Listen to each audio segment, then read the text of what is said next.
J'ai vraiment hâte de te montrer quelque chose. Bienvenue au mot de la semaine.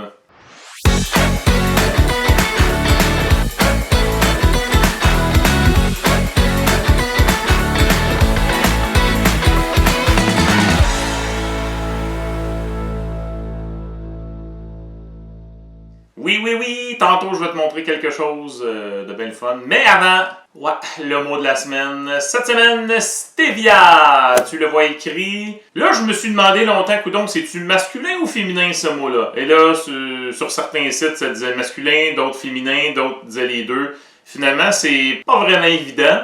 Stevia. Est-ce que c'est A, une plante? Est-ce que c'est B, un champignon? Ou C, du compost? Stevia, mot qui n'était pas très connu il y a, mettons, 15-20 ans, quand t'avais 18 ans. C'est quand même assez récent dans l'histoire de l'humanité, le mot stevia. Votons, parce que j'ai beaucoup de choses qui vont suivre. Alors, levez la main ceux qui disent que c'est A, une plante. Levez la main ceux qui disent B, un champignon. Et finalement, levez la main ceux qui disent C, du compost. La bonne réponse, c'est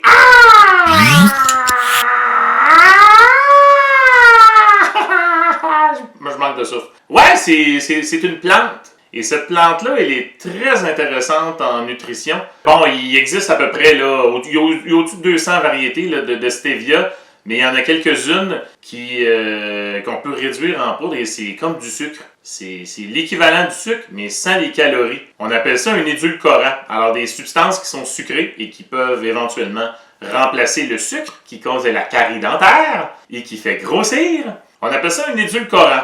Donc, le miel peut être considéré comme un édulcorant. Le sirop d'érable peut être considéré comme un édulcorant. Ce sont des édulcorants naturels. Et le stevia, moi je l'utilise au masculin.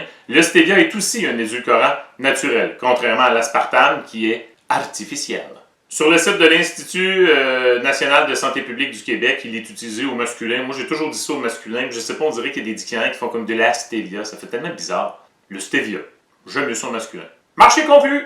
Je vais écrire à M. Robert et à M. Larousse pour clarifier le tout.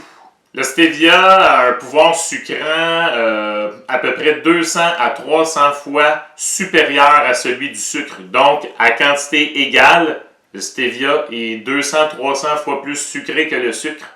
C'est sucré, ça, mon ami. Et le problème, c'est qu'on dirait que les compagnies ne comprennent pas ça. Parce que moi, je suis un grand consommateur de produits d'alimentation naturelle. Et au lieu de mettre du sucre, souvent, ils vont mettre du stevia. Le problème, c'est qu'ils en mettent beaucoup trop. On dirait qu'ils en mettent la même quantité de sucre, fait que tu manges ça et c'est hyper sucré. Alors, message aux compagnies qui mettent du stevia dans leurs produits, pouvez-vous comme diminuer ça de moitié? Ça aiderait beaucoup. On n'est pas obligé d'avoir l'impression d'avoir mangé 8 sacs de Skittles à chaque fois qu'on prend quelque chose que du stevia dedans. C'est vraiment intéressant pour les gens qui sont diabétiques, le stevia, parce que, ça n'a pas de calories, il n'y a pas de sucre, ça n'a pas d'influence sur le taux de glucose dans le sang. Et ça, pour un diabétique, c'est majeur. Donc, le stevia est quelque chose de très intéressant pour les personnes diabétiques. Ou les personnes qui veulent réduire leur rapport en calories. C'est-à-dire, moi. Mais là, tu vas dire, mais c'est fantastique, le stevia, il devrait avoir ça partout. Éliminons le sucre, bannissons le sucre. Le problème, c'est que le stevia, ça a un goût assez spécial. Il y a une compagnie qui se spécialise dans les boissons gazeuses et au lieu de mettre du sucre, ils mettent du stevia, ça s'appelle Zevia. Moi, je suis un grand fan de Coca-Cola, de Pepsi, de toutes ces affaires-là, mais j'en bois jamais parce que, un, je sais que c'est mauvais pour la santé, de deux, c'est bourré de sucre. Bref, ce n'est que de la scrap. Pour vrai, je n'en bois pas, mais j'adore ça. Moi, dans une fête, je ne bois aucun alcool, je ne bois pas de bière, ça ne m'intéresse pas ces affaires-là, j'aime boire de la liqueur. Alors, j'ai commencé à boire ça. Et la première fois que tu goûtes à du stevia, ça ressemble à ceci. Ah! Une nouvelle liqueur sans sucre? Je vais y goûter. Ah, ça revole un peu sur l'ordinateur. On fait semblant de rien. Ah, ça c'est du soda gingembre. Ça sent pareil comme du ginger ale. Et là, tu y goûtes, ça ressemble à ceci. Ah! Qu'est-ce que c'est ça? Dégueulasse! 3 jours plus tard, tu te réessais. Tu te dis, peut-être que j'y avais goûté trop vite. C'est comme, un autre soda gingembre qui traînait dans la maison. Mettons qu'il n'a pas été ouvert. Que clougne! Là, tu y goûtes, c'est comme,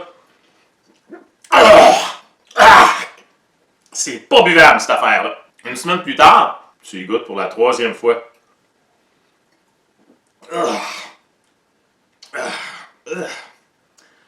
C'est pas la 4e fois que tu y goûtes. Ah, c'est pas si pire que ça. La 5e fois. Ah, my gosh, l'eau est bon, cette affaire-là. Je vais m'en acheter une caisse! Ouais, je sais pas. J'étais la personne qui haïssait le plus le stevia au monde, ou la personne qui haïssait le plus au monde le stevia. Mets ça dans l'ordre que tu veux. J'étais incapable de prendre quoi que ce soit qui avait du stevia. C'était incompatible avec ma bouche. Et aujourd'hui, j'adore. Je ne ferai pas de publicité pour cette compagnie, mais disons qu'à mon épicerie locale, je crois que je suis le seul qui en achète. Je suis le seul qui fait tourner le stock, comme on dit en bon français. Ça a vraiment un goût bizarre. Je te lance au défi, c'est pas un défi, je veux pas que tu manges une cuillerée pure, là. Mais si jamais tu regarde dans les produits autour de toi, surtout si c'est des produits plus naturels, il y a des chances qu'il y ait du stevia. C'est vraiment intéressant, tu peux prendre une grosse canette, peu importe c'est quoi la boisson, il n'y a aucune calorie, puis ça goûte sucré. Et ça, c'est contre-intuitif, c'est vraiment bizarre. Alors, je veux que tu retiennes 2 choses. Stevia, c'est une plante, et il y a quelques espèces de cette plante-là, quelques variétés, qui vont donner un édulcorant. Un édulcorant, c'est une substance qui a un pouvoir sucrant. Voilà, tu as appris au moins 2 affaires. Et maintenant, il te reste à écouter et à voir, toi, comment tu trouves le goût de ça. On se revoit la semaine prochaine.